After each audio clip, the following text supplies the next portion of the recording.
Почитувани слушатели на Македонската радио програма и вие кои ме следите на Фейсбукот, мојот наслов на ова народ дека не знаела што да прави баба, пак си ја чешлала косата, еве и јас малку да си ја начешлам.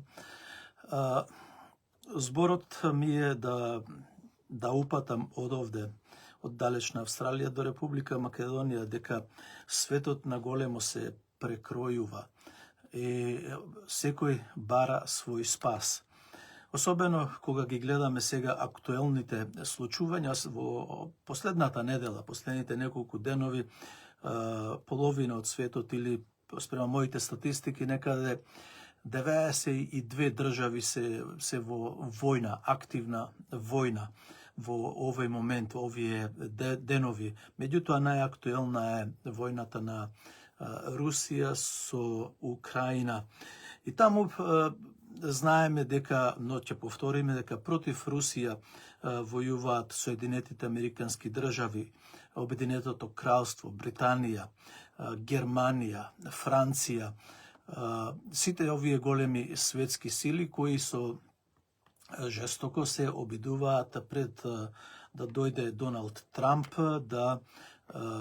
да направат нешто повеќе, односно да отворат веројатно трета светска војна. Инаку ништо не би се криело позади тоа, бидејќи русите покажаа дека го победија НАТО, ги победија американците, исто така докажаа дека технолошки со оружјето се далеку понапредни со последното оружје со ракетата Орешник, која има брзина некаде околу, сега и веќе не знаат Соединетите Американски држави, Русија тоа не го кажува, но претпоставуваат дека се околу 20 мак, а 20 мак тоа се нешто повеќе од 10,5 километри на секунда или помеѓу 10 и 15 километри во секунда. Таа ракета може да носи повеќе боеви глави, 2, 3, 5, 10, 15 и исто така можат да бидат насочени кон целите на НАТО, особено она што изјаве Путин е дека најнапред ќе бидат бомбардирани, елиминирани војните бази на НАТО во Романија, во Бугарија, во Полска, исто така ќе бидат во Британија и Франција. Не се спомнаа Соединетите Американски држави, но секретарот на НАТО и заменичката секретарка Шеќеринска на широко и на високо предат дека ќе ја победат Русија или пак ќе ја примораат Русија да отстапи од оние места каде што 15 години Путин ги опоменуваше Соединетите Американски држави, ги опоменуваше Обединетите нации, Европската унија, исто така и Украина, да не вршат етнички геноцид врз рускиот народ во Луганск, во Донецк, во Запорожје и Керсон. Меѓутоа тоа не го послуша и Путин по барање на населението руско, кој во тие делови 90% се етнички руси, интервенираше како што интервенираше. И сега, покрај тоа, се води и медиумска војна. Вчера, односно денес, излезе една слика со две руски жени кои се во војската. Нивното лице беше заменето со лице на жени од Северна Кореја. Тоа го прават западните медиуми затоа што севернокорејската војска не се наоѓа во Курск, во областа Курск, и не можат да имаат податоци ниту Америка, ниту НАТО, ниту пак Обединетото кралство, односно Британија, па ниту Франција. Затоа измислуваат некакви лажни слики. Но денес светот е многу отворен и е како огледало, бидејќи и Америка, и Русија, и Кина имаат сателити, со кои сателити може да се види лицето кое се движи по патот, кое вози точак, велосипед, мотор или оди пешки или ора, и може да му се познае лицето од која држава е и чија униформа е носи. Така да тука е затворено прашањето, но сега тие измислуваат поголеми ракети со километари 500 да гаѓаат Русија, односно да нападнат веројатно пред Москва, некаде и околу Москва, да стигнат тие ракети, да ги срушат воените бази на Русија, но тоа е неизводливо. Понатаму војната во Израел и Палестина премолчена е од сите западни медиуми во светот, премолчена е и во Македонија. Во Македонија се премолчува и војната за Украина, односно страдањето на руското население во Украина од Азов батальоните, фашистичките батальони на Бандера, и поставен беше овај папет на глумецот Зеленски да го уништи, да ја уништи Украина до крај. Имено евидентирани се 20 милиони украинци кои се раселени дали внатрешно или надворешно од Украина. Тоа е една мощна голема бројка. Отворија војна во Палестина, отворија војна во Либан, Израел војува, Америка војува, Обединетото кралство војува во Средниот Исток. Во таа војна, како да беше малце, од пред неколку дена, сега во војна, прокси војни се викаат тие, други војуваат, меѓутоа оружјето е нивно. Сега војната се префрле исламската држава која е прогласена за терористичка организација во светот, ја нападна Сирија, зад неа стои Ердоган, зад Ердоган стои НАТО, зад НАТО стојат Соединетите Американски држави. Од друга страна пак Русија е на страната на Ашар Ал-Асад, на председателот Башар Ал-Асад, председателот на Сирија. И тука на страната на Сирија застанати се Иран, Ирак и Русија. Значи, повторно се води една голема и жестока војна. Пред неколку дена, односно пред 2 дена, беше прогласена воена состојба во Јужна Кореја.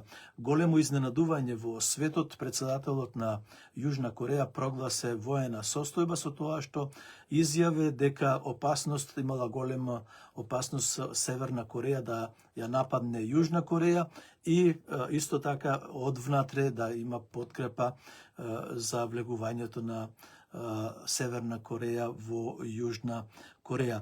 И тоа, мислам, не успеа и не се направи таму некој конфликт, затоа што се интервенираше брзо, влегоја пратениците во собранието кое беше затворено и чинам околу 200 пратеници и повеќе гласаја да се прекини таа состојба и председателот да се протера председател на Кореја. Инаку, да се вратам на Сирија, од Сирија 14 милиони луѓе се раселени.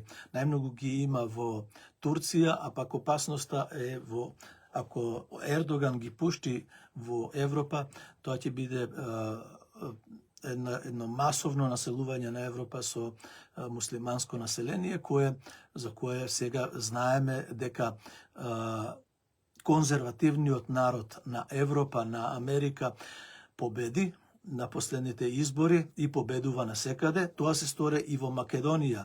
И затоа од таму доаѓа пораката копата гори или светот гори, а пак баба Македонија си ја чешла косата, да не бидам толку вулгарен. Кога светот се движи кон десно и се движи кон традиционалните вредности на еден народ, на една нација, на една држава, Македонија си игра кошка па со македонскиот народ и со државноста на Македонија и ќе го отвора уставот сега, ако не е сега по 2 месеци веројатно, затоа што дадени се 6 месеци, после 6 месеци да може да се отвори уставот. Но тргнувајќи од фактот дека Македонија новата власт беше донесена да го потврди Преспанскиот договор, кој, како што рече и премиерот Мицкоски, дека ние нема што да зборуваме за Преспанскиот договор, тој е легален, легитимен, преточен во законите на Македонија и во уставот на Македонија. Тоа им требаше на американците, тоа им требаше на Европската унија. Европската унија, патем да кажам сега дека и во Грузија, во Џорџија прави преврат, револуција прави, војна прави и таму. И не е чудно да избавни војна и во Грузија помеѓу едната страна и другата, а тука пак повторно да влезат во војна американците со русите. Никој не зборува за војната во Судан. Никој не зборува каква е состојбата во Франција. Во Франција вчера падна владата на Макрон. Што значи дека светот, како што реков, и Европската унија се на стаклени нодзе. Исто тоа и со германците. Кога вчера падна владата на Макрон, Македонија треба да се замисли малце оние кои ја водат Република Македонија, каде ја водат Република Македонија. Ја водат Република Македонија во уништување, нормално дека ја водат во уништување. Затоа што овие глобалистите, што сакаат да направат од светот едно цело глобално село, не успеа ниту со вакцините, не успеа ниту со војни, ниту со атомски, ниту со санкции економски и така натаму. Се очекува војна да отворат американците, демократите, пред да замине Бајден, кој му даде пардон, да не се суди неговиот син за големите финансиски провалии, средства, продажба на оружје и така натаму, и во Украина и во другите држави, па и во самата Америка. Молдавија се очекува исто така Украина да ја нападне Молдавија, бидејќи Молдавија сега, еден дел од Молдавија е под контрола на 1500 до 2000 руски војници. Тие руски војници ќе бидат нападнати од Украина и таму ќе се отвори уште едно жариште. Тука мораме да го земеме во предвид и Балканот, односно да ја земеме во предвид Босна, дека е на стаклени нодзе, исто така и таму се очекува подбуцнување, подметнување и меѓусебно убивање на народот. А пак онаа нивна долгорочна стратегија за Македонија од Берлинскиот конгрес 1878 година, потоа Сан-Стефанска Бугарија, потоа Букурешкиот договор, поделбата на Македонија и македонскиот народ, потврдата од таа поделба во првата светска војна со Париската мировна конференција 1919 година. Потоа мировните договори, оние договори на Сталин, Черчил и Рузвелт во Техеран и во Јалта 43 година, 45 година. 91 година декларацијата во Лисабон која што не признава држава Македонија и македонски народ. И каде македонскиот народ и зошто гласаја? Ако гласаја, излезете, кажете зошто гласавте, како што излегува сега во Јужна Кореја. Народот не се плашат од никаква војна од Северна Кореја, па го симнаат председателот кој воведе таков закон. Во Македонија што ни прават? Го газат знамето македонско, не го спроведуваат јазикот македонски. Не зборуваме каде што не треба, зборуваме каде што закон, каде што со закон, каде што со устав треба да се употребува македонскиот јазик, бидејќи тоа е единственото средство за комуникација помеѓу неколкуте македонскиот народ и неколкуте етнички заедници или малцинства. И што би било, например, овде во Австралија, ако ние сите комуницираме на јазикот на кој сакаме, да го прекршуваме уставот на Австралија? И што ќе биде со Австралија ако овде ќе се газат и се палат, се кини знамето на Австралија како тоа што се прави во Македонија? Да не се лажиме, ќе завршам тука. Поентата, односно барањата и на едните и на другите политички партии, нивните лидери, не албанскиот народ во Македонија, се покажа дел од албанскиот народ дека не сакаат војна, дека сакаат добар живот, подобро утре за нивните деца. Но овие кои ја украдија Македонија во изминатите 30 години, кои изнесоа тони и тони злато, како што спомнува и Зоран Божиновски и некои други познавачи на тоа, кои изнесоа милиони, милијарди долари надвор од Македонија, и тие сега од таму, од надвор, од внатре, од било каде ја кројат судбината на македонскиот народ. Се сомневам дека ќе направат нешто подобро од она што било. За да биде нешто подобро, македонскиот народ, односно треба избраниците сегашните, особено овие 64 пратеници кои се 58 на ВМРО ДПМН и 6 на ЗНАМ, треба да покажат дека ги бранат националните интереси на македонскиот народ во Македонија, бидејќи Македонија е држава создадена од крвта и коските на македонскиот народ. Никој друг не даде толку жртви за независна Македонија во Втората светска војна. Огромен број македонци паднаа во егејскиот дел на Македонија во таа цивилна војна помеѓу македонците и грците, или пак како што ја нарекуваат граѓанска војна. Истото ни се случува и во Пиринска Македонија. И никој сега не се грижи, па ниту сакаат да отворат некое македонско здружение во Егејска Македонија да го подкрепат, како тоа што го прави Еди Рама или Курти од Косово и од Албанија, или пак што прават другите држави каде што им се нивните малцинства. Нашите тоа не ги интересира воопшто, не ги интересира што се случува во Егејска Македонија, а не пак да помогнат на некоја организација каде што ќе се покажи дека постои македонски народ, како што се во Пиринска Македонија, како што се во Егејска Македонија и како што се во Албанија. Меѓутоа сакам да потенцирам, да знаете дека и во Албанија македонците немаат човекови права. Единствено се признати само во областа Преспа, а понатаму, ако си преселен од Преспа во Тирана, во Драч, во Елбасан, на други места, македонците муслимани што се во Голо брдо и македонците муслимани што се во Гора немаат никакви права. Тие не можат да се пишуваат дека се етнички македонци, туку тие ќе се пишуваат дека се албанци. Толку од мене, почитувани слушатели, продолжувам со емисијата и интервјуто со Зоран.